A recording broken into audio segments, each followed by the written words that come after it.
Hi everyone.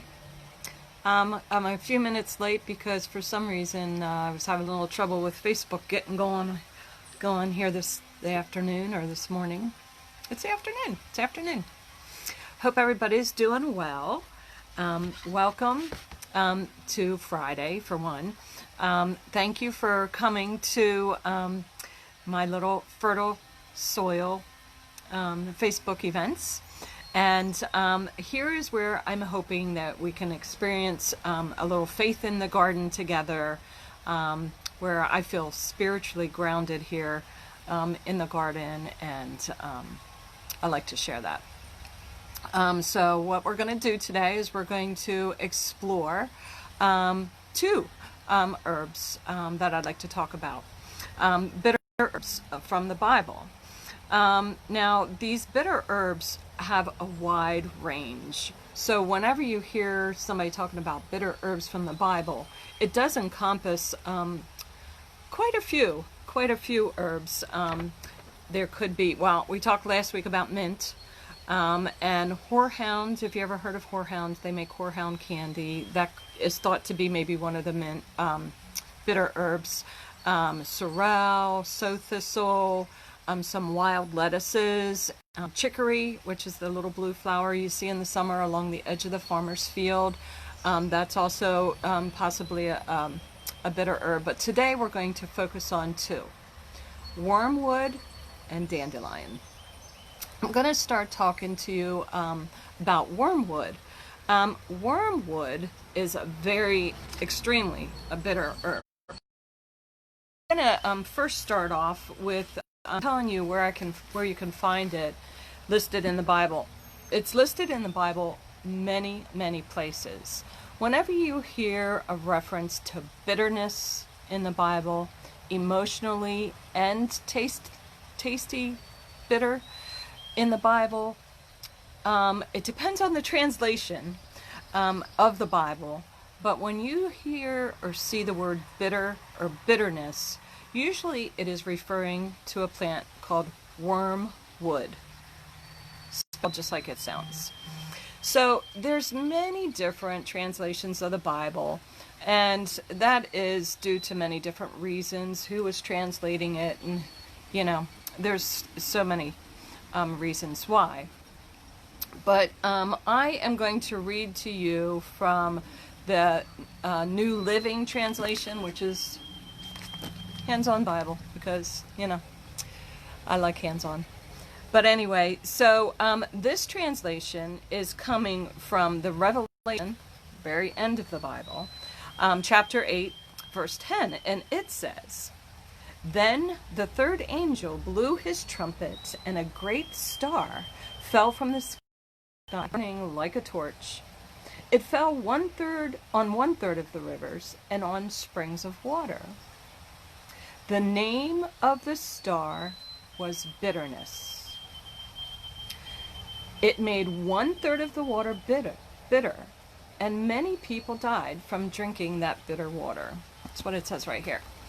Now, in the New International Version of the Bible, it says the name of the star is wormwood. In the English Standard Version, it also says wormwood. And in the New American Standard Version, it also says the word wormwood. So wormwood is an herb that, yes, I can attest, it's very bitter. Because when you you can actually smell the bitterness on your fingers. But wormwood is an artemisia. It's in the artemisia family.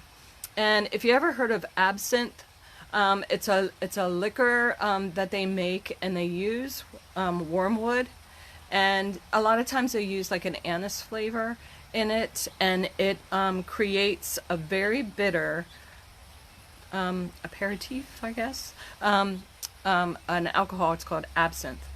So the legend in the Bible, there's a legend. It says that wherever the snake traveled when he was leaving the Garden of Eden, that is where the wormwood grew. So if you can think of a snake leaving. The legend says that that is where wormwood was growing. Wormwood has some medical benefits. It stimulates your digestion. It is cleansing to your insides. And please do not use it if you're pregnant. You're not supposed to use it if you're pregnant. So it has a bitter juice. And Artemisia is a big family of herbs. So I'm going to show you, this is a variegated wormwood that I have in my garden. It's so beautiful. It gets probably twice as tall as this right here. And I love it. I cut it and I use it in flower arranging, and it lasts really nice. It was raining just a few minutes ago, so I'm sitting actually under my porch because I didn't want to get dropped on. I might walk out then. This is called Silver King Artemisia. It's another one in the wormwood family. It has gray stems, a little fuzzy. It's a little wet right now. But this is also very pretty, and a lot of people grow it to make wreaths. And my fingers already smell bitter, and I'm just touching them lightly. But this is one of my favorite ones. It has delicate, delicate leaves on it, and needle-like. And it is called southernwood. And the smell of this is delightful. It's not bitter. The smell, I don't know how to describe it. The smell of it is kind of citrusy, but boy, it is really good. Now this is one that would be fun to put in your little mask to smell nice, but only the southernwood. The other wormwood artemisias, really, they don't smell too good. So, wormwood grows very easily in your garden. And like I said, it's an artemisia. And if you ever heard of Sweet Annie, it grows pretty wild everywhere. That's another artemisia, which is only coming up like this in my garden. And a lot of times that is used to make wreaths also. Let's see. Mugwort is also a wormwood. If you ever heard of mugwort, if you watch Harry Potter, I know you heard of mugwort. So I'm going to tell you a little bit about mugwort, the folklore about it. So it is said, the magical uses, it is said to give you psychic powers, and it also is very used in a lot of love combinations, I guess you would say. If it's burned as an incense, it's designed to help your psychic powers.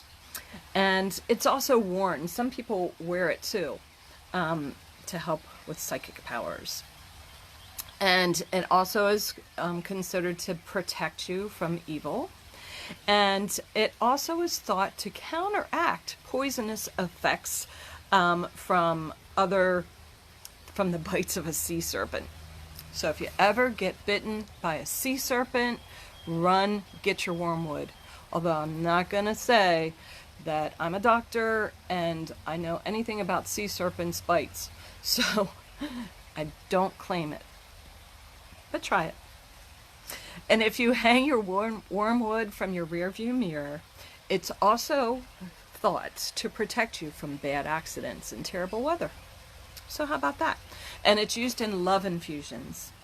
So there's another little story that you could take a piece of one of the leaves, and if you don't know, if you're single and you've been looking for somebody to marry for years and you don't have anybody to love in your life, put a piece of wormwood in your pillowcase, go to sleep, you'll dream of that person, and then marry them. So if you think that's true, give it a try. So, wormwood is one of the bitter herbs in the Bible, and yes, it's very bitter. So now we're going to come to talk about another bitter herb that everybody knows very, very well, and that is dandelion. So dandelion, we pretty much all know what that looks like. It's in our gardens. A lot of people don't like it. They think it's a weed. I let it grow in certain places in my garden where I know my dog is not going to piddle on. And I like to use it. So before I talk about it a little bit, I have something brewing here, and it is hot now. So I want to try to use it before it cools off too much. I will tell you about it in a minute. But this is roasted dandelion root tea.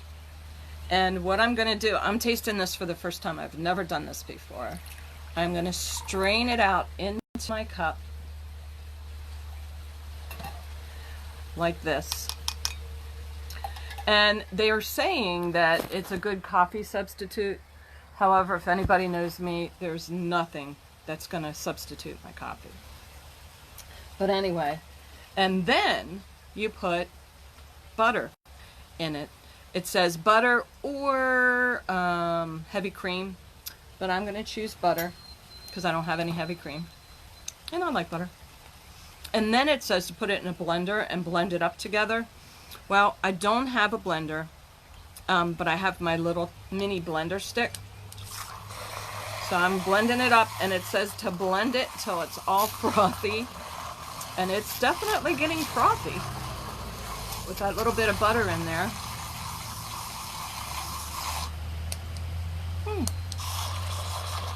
It looks like chai. Now, don't get me wrong, I have eaten dandelion before, but usually in a salad, not as a coffee substitute. So, let's see if I can get you to see how frothy it is. Here we go. I'm going to taste it.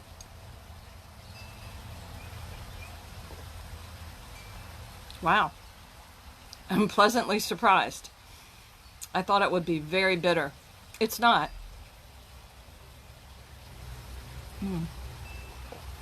It tastes quite earthy. And there's something about putting that butter in it that's almost like putting heavy cream in your coffee.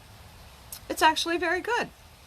Now, let me tell you a little bit about dandelion, and then I'll tell you about roasting, how to roast that dandelion root, which is pretty easy. Dandelion is thought to be one of the bitter herbs in the Bible also. And it has meaning. I know you don't know what I mean by meaning, but a lot of flowers have little meanings that you can make little bouquets and give them away, and each flower has a meaning. Well, dandelion has a meaning of faithfulness and happiness and love. So dandelion, it is a very beautiful flower if you think about it. It's very pretty, that pretty yellow. And in the Victorian era, they used to use the language of flowers in little tussy-mussies, little bouquets that they would wear, either to help them, because they didn't smell so good, to help them smell good, or to be a little sentiment when they give it to someone. And flowers and dandelions have been used for hair jewelry, along with daisies and things like that. So in our Bible, under bitter herbs, there is many places where it's in, but I just want to tell you this one thing, which is I'm really envisioning the dandelion being used here. It's in the very beginning, Exodus, in chapter 12, verse 8. It says, "That same night they must roast the meat over a fire and eat it along with bitter salad greens and bread made without yeast."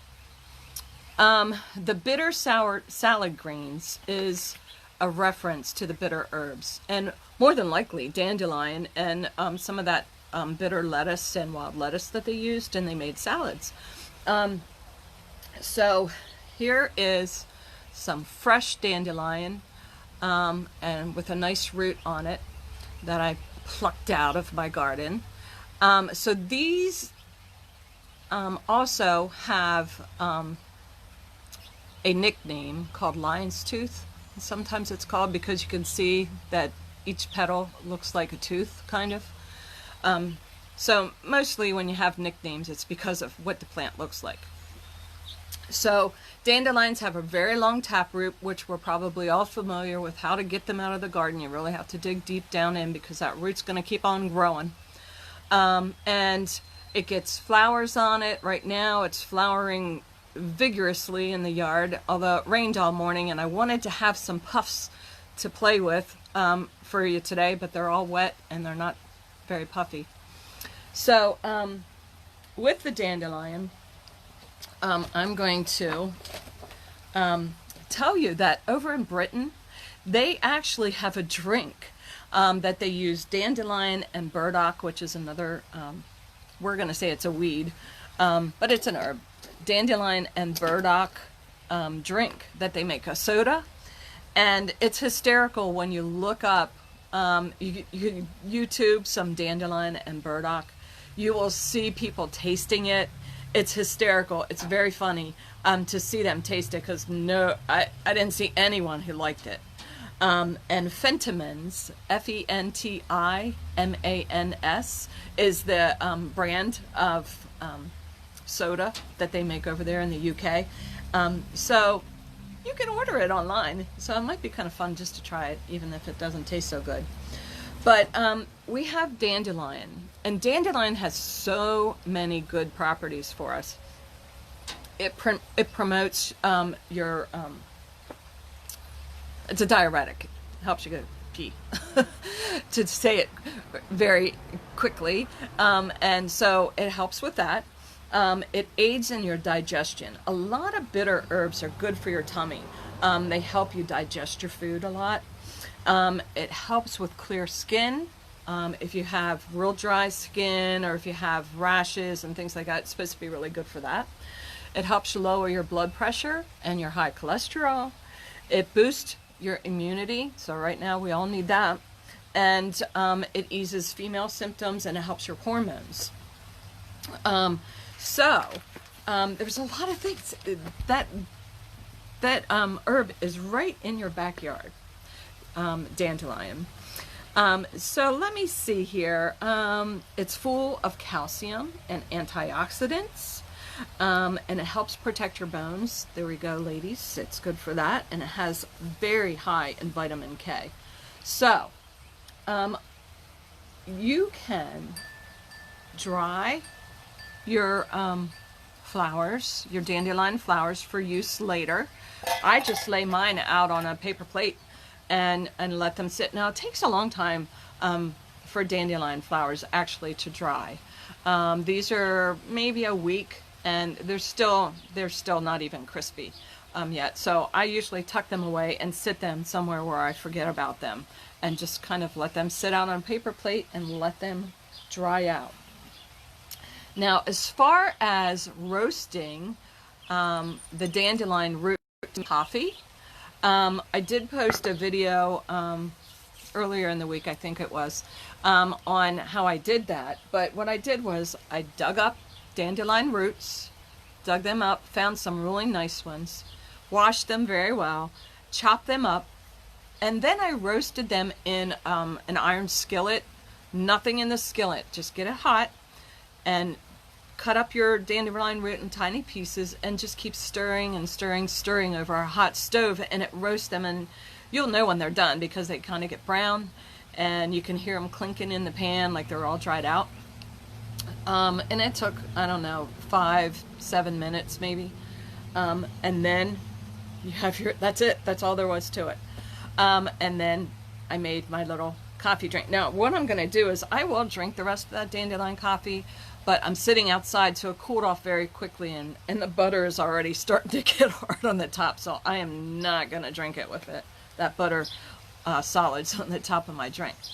But what I did also the other day was I picked a whole bunch of dandelion flowers, and I trimmed off all the yellow petals. And so I trimmed off, so I had about a half a cup of the petals. And I warmed up some coconut oil, just warmed it up lightly, and poured it over the petals. And what that does is it pulls out all those nutrients that you need from the dandelion petals. And so I have this little tiny crock pot that's just a warmer.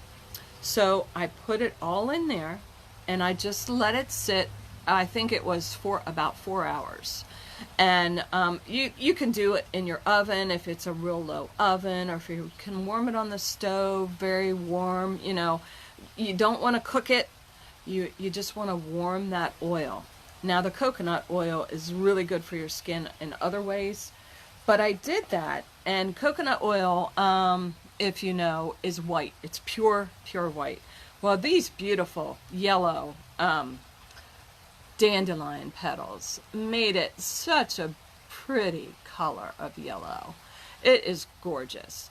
And this is really good for your skin. It's excellent for your skin. So I am really going to start using this on my knees and my elbows because they're just a mess. And also, it helps with your muscles. It helps loosen your muscles. Now, I will tell you that this smells very earthy. Doesn't really have too much of a smell to it. So I think next time I make this, I might add a little bit of my favorite essential oil that's okay for on skin. I'll probably add maybe a little lavender to it, and it will smell really good. And I think I might even melt this down again and add a little lavender to it so it smells nice. So let's see, what else can I tell you about dandelion? There is so much. Dandelion is so full of properties. You can make, you can put dandelion in vinegar. Vinegar is a really, really good way to extract things and reuse it and get those properties. Let's see. Oh, I didn't tell you any folklore about dandelion. This is one of my favorite things. I love looking up folklore. I don't know how people figured these things out, but it's really fun. So, okay, the power of dandelion is the power of granting wishes. And here's the fun. This is why I wish I had a dandelion seed head, because here is one of the other nicknames for dandelion, is about a clock. And let's see here. To find out how long you will live, blow the seeds off of the head of a dandelion. You will live as many years as there are seeds left on the head. So you might want to blow gently. I don't know. So, and to tell the time, blow 3 times at the seed head, 3 times, and the number left on the seed head is what hour it is. Now this is all folklore, guys. Of course it's used to make coffee, which I can tell you is not too bad here. And the infusion of drinking that coffee is to will promote psychic powers. And if you put it beside your bed, it will call on spirits and God to be right with you. If you want to send a message to a loved one, blow at the seed head in their direction and visualize your message, and they're supposed to get it. So, and then if you bury dandelion in the northwest corner of your house, not northeast, northwest corner of your house, it will bring on favorable winds in your direction. This is, I don't know if I'm allowed to show titles of books, but I don't want to mess up any copyright things, but it is so fun to read everything that you can about it. And dandelion is right in your backyard. There's so many things that you can do with it. It's very wonderful to know that these plants have been around for a long time doesn't even say it. I mean, like 30 million years. The dandelion actually goes back 30 million years that they found it. That just blows my mind how they can figure out what year anything is from. Let's see here. I just want to mention that I also will have this week. All my mint was taken last week, so if anybody wants more mint, just send me a message and I will dig some up. This is the variegated wormwood. I have some of that potted up if anybody wants to come get some this weekend. I will have it out in front of my house again, and so you can come get some. I love to share plants. Last week I said, oh, I don't want strangers coming to my house. That sounded a little negative, but I don't want to be negative, but I think y'all understand why I said that. So have a good time. Go in your gardens. Even though we can't go many places now, take a walk outside. I never feel alone. Even when I'm all by myself in the garden, I just don't ever feel alone out there. So have a good time, and remember, the Bible started in a garden. How about that? So I will pick a good one for next Friday. Don't know what I'm going to be doing yet, but I hope to see you all there. And have a blessed day and a good weekend. Thank you. Bye.